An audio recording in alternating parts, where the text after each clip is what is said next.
Parce qu'ils étaient battus, cassés une côte ou un bras ou le nez par maladresse.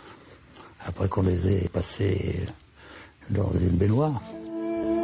Monod refuse, mais il n'est pas au bout de ses désillusions. Il vient à peine d'arriver à Orléansville. Il est témoin d'une exécution sommaire.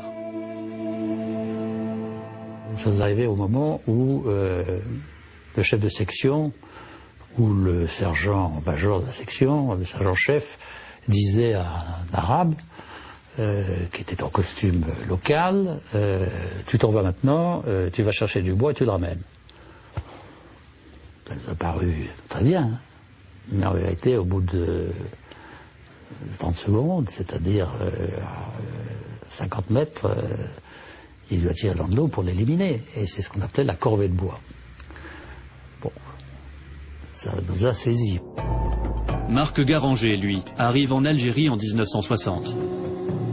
Photographe professionnel, il est profondément antimilitariste. Mais il est allé au bout de son sursis. Et à 25 ans, il se retrouve en Kabylie, à 100 km au sud-est d'Alger. Nommé photographe du régiment, dès son arrivée, il a carte blanche. Pendant 2 ans, avec l'aval de son supérieur, il va réaliser des milliers de photos. Cette guerre, Marc Garanger ne voulait pas la faire, alors il va témoigner en la photographiant. Le commandant demandait à ce que je photographie son tableau de chasse, c'était ses mots. Je rentrais avec ces photos de ces félagas que d'une balle en plein cœur, et il était ravi. C'était exactement ce qu'il avait commandé, c'était son tableau de chasse. Il affichait ses photos, il les envoyait à l'échelon supérieur, comme preuve de ses victoires militaires. Et donc, moi je photographiais les preuves des crimes de la France, et lui, c'était la gloire de la France. C'était les victoires de la France. C'était le succès de la France. Voilà. En photographiant ses camarades, Marc Garanger découvre qu'il n'est pas le seul à mettre en doute l'utilité de cette guerre. Chez les Bidas, qui doivent faire 27 mois de service, on n'a plus qu'une chose en tête, la quille, le jour du départ. En attendant, on boit pour oublier les horreurs de la guerre. Là, il y a cette photo, alors la bière aidant, de ces types complètement écroulés. C'est la crise de désespoir. Et complètement significative et révélatrice de ce que ces types vivaient.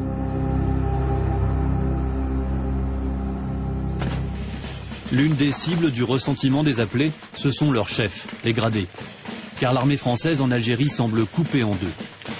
D'un côté, 100 000 militaires de carrière, officiers, sous-officiers, engagés, pour la plupart vétérans de la guerre d'Indochine. De l'autre, les quelques 300 000 appelés qui subissent une guerre qu'ils ne comprennent pas. Entre les jeunes appelés qui doutent et ces militaires aguerris qui veulent remporter la victoire sur le terrain, quel qu'en soit le prix, la méfiance grandit. Les sous-offres, pour la plupart, c'est ceux qui avaient fait l'Indochine, la guerre qui avait été jetée à la mer. Et il n'y a pas pire honte pour un militaire que de se faire jeter à la mer. Et donc ils venaient en Algérie avec un esprit de revanche. Et leur parole, c'était on a buté du Viet. Le Viet, c'était le Viet Cong. On vient se faire du fel. Le fel, c'était les félagas. 22 avril 1961. Putsch militaire à Alger. Devant la décision du général de Gaulle de donner son indépendance à l'Algérie, 4 généraux de l'armée française font un coup d'État. 2 jours plus tard, de Gaulle condamne le putsch à la télévision. Au nom de la France, j'ordonne que tous les moyens, je dis tous les moyens, soient employés partout pour barrer la route à ces hommes-là en attendant de les réduire. En Algérie, les appelés écoutent le discours du général de Gaulle sur leur transistor. L'ensemble du contingent lui obéit. Les généraux se rendent.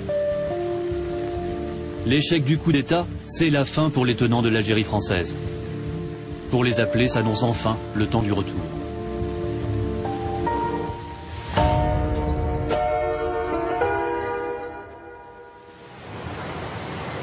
Printemps 1962. Les dernières troupes françaises quittent l'Algérie.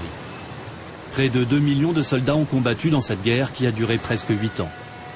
30 000 sont morts, plus de 60 000 sont rentrés blessés. Pour ceux qui sont rentrés indemnes, c'est l'heure du bilan.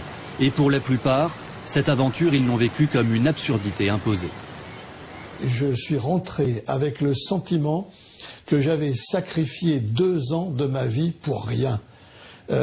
Pendant ce temps, la vie continuait en France avec les balles du samedi soir, mais sans moi et sans mes copains. Et donc, c'était vraiment un sentiment de gâchis. Un sentiment de gâchis, comme un trou noir. À leur retour, les anciens d'Algérie découvrent une France indifférente à leur histoire. Chacun retourne alors à sa vie ordinaire, refoulant ses souvenirs, condamné au silence. Cette guerre sans nom est aussi une guerre que l'on veut oublier.